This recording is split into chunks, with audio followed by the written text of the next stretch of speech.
दोस्तों, आज हम लोग MS वर्ड के अगले टैब के बारे में सीखेंगे, जिसमें पहले ऑलरेडी हम लोग home tab, insert tab, design tab के बारे में पढ़ चुके हैं। आज जो हम लोग सीखेंगे वो पेज लेआउट टैब के बारे में सीखेंगे कि पेज लेआउट टैब होता क्या है और इसमें कौन सा ऑप्शन क्या काम करता है और किस तरह से काम करना है। ये सारे चीज़ों के बारे में आज हम लोग सीखने वाले हैं। तो वीडियो को शुरुआत करते हैं। सबसे पहले आप देख रहे होंगे कि यहाँ पे आपका MS वर्ड खुला हुआ है। MS वर्ड में आप पेज लेआउट टैब में आएंगे। जब पेज लेआउट टैब में आएंगे तो एक आपका ग्रुप खुलेगा जो पेज सेटअप ग्रुप ऑप्शन है। इस पेज सेटअप ग्रुप के माध्यम से आप अपने पेज के सेटिंग के बारे में, हर एक चीज़ों के बारे में सीख सकते हैं। सबसे पहले क्या करेंगे कि यहाँ पे हम कुछ पैराग्राफ को इंसर्ट कर लेते हैं ताकि हमारा जो भी काम होगा उसको आसानी से हम कर पाएंगे। पैराग्राफ जब हमारा इंसर्ट हो जाता है उसके बाद में तब देख रहे होंगे यहाँ पे मार्जिंग ऑप्शन है। मार्जिंग होता क्या है? मार्जिंग एक ऐसा ऑप्शन है जिसमें अपने पेज में जो हमारा जो चौथाई रहता है, जो ये बीच का जो दूरी रहता है, उसी को कम और ज़्यादा करने के लिए इस्तेमाल करते हैं। अभी देख रहे होंगे पेज के हमारे लेफ्ट साइड में भी है, पेज के राइट साइड में भी है और पेज के टॉप वाले हिस्सा में भी है। बटन में हमारा इसलिए नहीं है क्योंकि मेरे पास बटन में बहुत कम टेक्स्ट है, इसीलिए बटन में अभी उतना शो करके नहीं दिखा रहा है। तो हम क्या करेंगे, यदि इस मार्जिन को बढ़ाना हो या मार्जिन को घटाना हो तो इसके लिए हम लोग मार्जिन ऑप्शन में जाते हैं, कस्टम मार्जिन में जाते हैं। यहाँ पे जाने के बाद में यहाँ से देख रहे होंगे टॉप आपका दिया हुआ है, लेफ्ट है, फिर बॉटम है और फिर राइट है। तो आप अपने ज़रूरत के हिसाब से जितना भी आपको मार्जिन ज़्यादा चाहिए, कम चाहिए, तो इसका आप इस्तेमाल कर सकते हैं। जैसे मान लेते हैं टॉप मार्जिन हमको 0.25 चाहिए, फिर लेफ्ट मार्जिन हमें 0.5 चाहिए, फिर यहाँ पे हमें राइट मार्जिन 0.5 चाहिए और यहाँ से बॉटम मार्जिन 0.25 चाहिए और यहाँ से कर देंगे फाइनली ओके। तो ये देखिए लेफ्ट में हमारा 0.5 है और टॉप में हमारा 0.25 है। तो यानी कि टॉप वाले हिस्सा में जो मार्जिन मेरा ज़्यादा था वो कम हो गया और ये लेफ्ट और राइट दोनों तरफ में भी हमारा जो मार्जिन ज़्यादा था वो कम हो गया। तो इस तरीक़ा से आप अपने पेज के मार्जिन को बढ़ा सकते हैं और घटा भी सकते हैं। पुनः यदि बढ़ाना हो तो यहाँ से मार्जिन में जाते हैं, कस्टम मार्जिन में जाते हैं। जाने के बाद में यहाँ से अपने मार्जिन को पुनः हम सेट कर लेते हैं, 1 इंच डाल देते हैं और यहाँ से फाइनली ओके कर देंगे। तो देख रहे होंगे यहाँ से जो मार्जिन हम अपने पेज में किए थे ऑटोमेटिक वो हमारा सेट हो जाता है पहले की बात।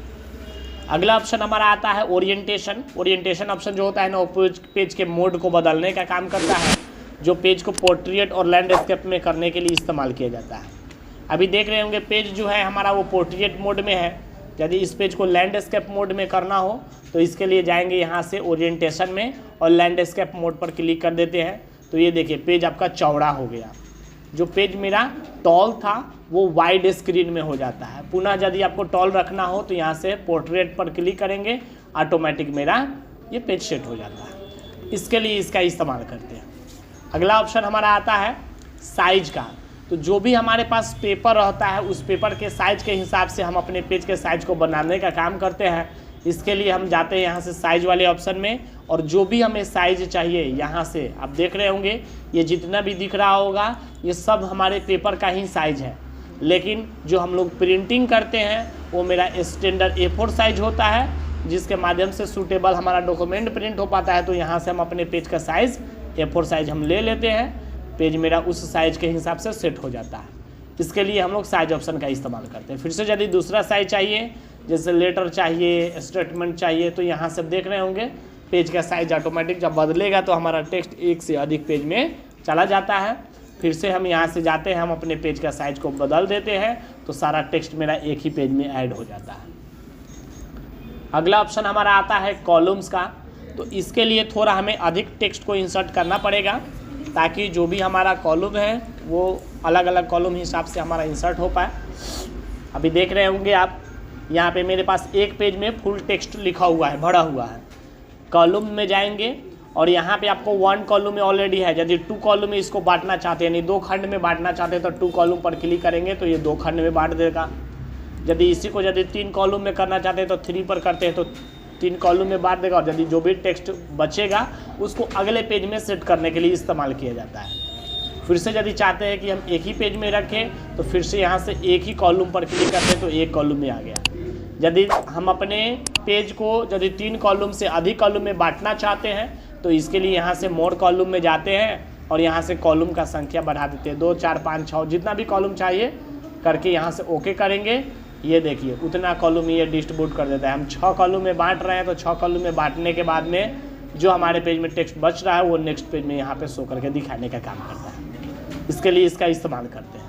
अभी आप देख रहे होंगे कि हमारे पास दूसरा नंबर पेज में 5 ही कॉलम में बांटा हुआ है। यदि छठा कॉलम में हमें भेजना हो या बांटना हो टेक्स्ट, तो जहाँ से टेक्स्ट बांटना हो उस जगह पे क्लिक कर देंगे। क्लिक करने के बाद में यहाँ से जाएंगे ब्रेक वाले ऑप्शन में और कॉलम पर एक बार क्लिक कर देते हैं। ऑटोमेटिक हमारा देख रहे होंगे आगे बढ़ गया। फिर से यदि बांटना चाहते हैं, छठा नंबर कॉलम में जाना चाहते हैं, फिर से ब्रेक में जाएंगे और कॉलम पर क्लिक कर देंगे। आपको दिख रहा होगा कि ऊपर में भी मेरा 6 कॉलम में टेक्स्ट को बांटा गया है और नीचे में भी हमारा 6 कॉलम में टेक्स्ट को बांटा गया है। इसके लिए इसका इस्तेमाल किया जाता है। पुनः हम एक कॉलम में आ जाते हैं यहाँ से, तो मेरा सारा का सारा टेक्स्ट एक पेज में एक कॉलम में यहाँ पे शो करके दिखा देता है। अगला ऑप्शन हमारा आता है यहाँ से लाइन नंबर। लाइन नंबर क्या होता है, नहीं जितना भी हमारे पास लाइन है ये सारे में यदि लाइन नंबर ऐड करना हो तो इसके लिए हम लोग लाइन नंबर का इस्तेमाल करते हैं। जाएंगे यहाँ से और कंटिन्यू पर एक बार क्लिक कर देंगे, तो जितना भी हमारे पास लाइन रहेंगे वो कंटिन्यू आपका लाइन नंबर, जैसे एक पेज में 36 लाइन है तो 35 है तो 35 आपका रहेगा। और इसके बाद में तब अगला पेज में 36 37 या जितना भी रहेगा ऑटोमेटिक आपका बढ़ता चला जाएगा। जैसे मान लेते हैं यहाँ से कुछ और भी हम टेक्स्ट को एडिट कर रहे हैं, तो यहाँ दिख रहा होगा कि एक नंबर पेज में मेरा 35 लाइन है और अगले नंबर पेज में हमारा 36 से शुरुआत होकर के 56 तक पहुँच गया है। तो इस तरह से हम अपने पेज में लाइन नंबर कंटिन्यू करके लगा सकते हैं। लेकिन यदि हम चाहते हैं कि प्रत्येक पेज में मेरा लाइन नंबर शुरुआत हो जाए, 1 से शुरू हो जाए, तो इसके लिए क्या करेंगे, जाएंगे यहाँ से लाइन नंबर और यहाँ से जाने के बाद में रीस्टार्ट ईच पेज पर क्लिक कर देंगे। हमारा जितना भी पेज रहेगा वो पेज में शुरू से लेकर लास्ट तक में जितना भी लाइन रहेगा उस सारे लाइन में कंटिन्यू लाइन नंबर रहेगा।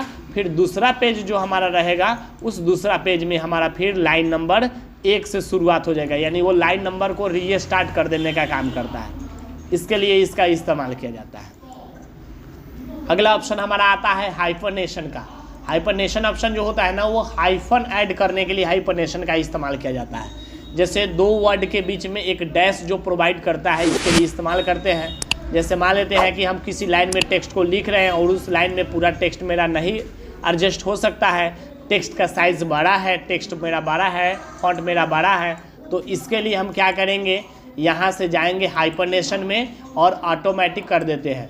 तो आपको दिख रहा होगा यहाँ पे आप देख रहे होंगे कि डॉक्यूमेंट जो मेरा वर्ड है वो DOC लिख दिया गया है और यहाँ बीच में डैश दिया गया है और फिर UMENT यहाँ पे लिख दिया गया है। फिर अगला हमारा पैराग्राफ में देख रहा होगा एग्जाम्पल जो है, एग्ज़ाम यहाँ पे लिखा हुआ है और डैश दे करके यहाँ पल यहाँ पे लिखा हुआ है। तो इस तरह से आप अपने MS वर्ड के अंतर्गत जो हमारा हाइफनेशन ऑप्शन है, इसमें 2 वर्ड के बीच में एक हाइफन देकर यानी एक डैश दे करके ये आप इंडिकेट कर सकते हैं कि इसमें का कुछ मेरा बचा हुआ वर्ड, बचा हुआ टेक्स्ट दूसरा हमारे लाइन में, दूसरा हमारे पैराग्राफ में यहाँ पे शो करके दिखा रहा है। फिर वही चीज़ को यदि यहाँ पे अभी देख रहे होंगे कि आपको 2 लाइन में कर दिया गया है, वही यदि आप फिर से जाते हैं और यहाँ से नॉन पर क्लिक कर देंगे तो ये देखिए यहाँ से वर्ड मेरा हट जाता है और डॉक्यूमेंट जो है एक साथ ही दूसरे नंबर लाइन में ऑटोमेटिक ऐड कर देने का काम किया जाता है। तो इसके लिए हम लोग हाइफनेशन ऑप्शन का इस्तेमाल करते हैं। अगला ऑप्शन हमारा आता है इंडेंट। इंडेंट जो होता है ना, वो पैराग्राफ के चौथाई को बढ़ाने के लिए इंडेंट ऑप्शन का इस्तेमाल करते हैं। अब दिख रहा होगा आपको कि दूसरा नंबर पैराग्राफ पर हम क्लिक किए हुए हैं। यहाँ से इंडेंट को यदि हम बढ़ाना चाहते हैं तो देख रहे होंगे आप लेफ्ट साइड वाले इंडेंट को आपको बढ़ा रहा है, जो चौथाई है बढ़ा रहा है। यदि इसको कम करना हो तो फिर से नीचे वाले लेस देन पर क्लिक करेंगे तो ऑटोमेटिक कम हो जाता है। फिर से यदि राइट साइड से यदि आपको मार्जिन यदि करना हो तो देख रहे होंगे दाहिने साइड से यानी राइट साइड से आपको मार्जिन कर रहा है। और यदि इसी मार्जिन को सेट पहले की बात ही करना हो तो यहाँ से आप 0 इसको कर सकते हैं।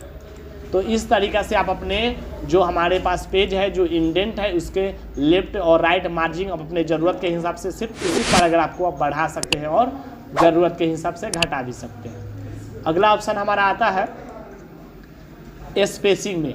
तो स्पेसिंग जो होता है ना, बिफोर और आफ्टर होता है। बिफोर आफ्टर यानी के पहले और के बाद में का होता है। तो जैसे हम ये 2 नंबर पैराग्राफ पर क्लिक किए हैं तो पहले वाला मेरा 1 नंबर पैराग्राफ है और बाद वाला मेरा 3रा नंबर पैराग्राफ है। तो यहाँ से यदि हम बढ़ते हैं, यहाँ से B4 पर क्लिक कर देते हैं, तो यहाँ से देख रहे होंगे कि उसके पहले वाला जो हमारा पैराग्राफ है उसमें स्पेस देने का काम कर रहा है। फिर लेस देन पर क्लिक करेंगे तो स्पेस को कम कर रहा है, और वही यदि आफ्टर वाला करते हैं तो के बाद में, यानी उस पैराग्राफ के बाद वाला जो हमारा पैराग्राफ है उसमें स्पेसिंग देने का काम कर रहा है ये ग्रेटर देन, और लेस देन जो हमारा ऑप्शन है वो स्पेसिंग को कम करने का काम करता है। तो आप अपने ज़रूरत के हिसाब से जितना भी आपको चाहिए, यदि ऑटोमेटिक ऑटो फिट रखना है तो आप अपने ज़रूरत के हिसाब से उस हिसाब से रख सकते हैं। तो ये पैराग्राफ ग्रुप के अंतर्गत हमारा इंडेंट और स्पेसिंग ऑप्शन आता है। तो लेआउट टैब के अंतर्गत हमें इतना ही ऑप्शन पढ़ना है। बाद बाकी जो मेरा अरेंज जो ग्रुप है वो ऑलरेडी हम लोग इंसर्ट टैब के अंतर्गत पढ़ चुके हैं, जो टेबल इंसर्ट करते थे और उसमें जो शेप इंसर्ट और पिक्चर इंसर्ट करते थे उसमें हम लोग को पढ़ने को मिलता था।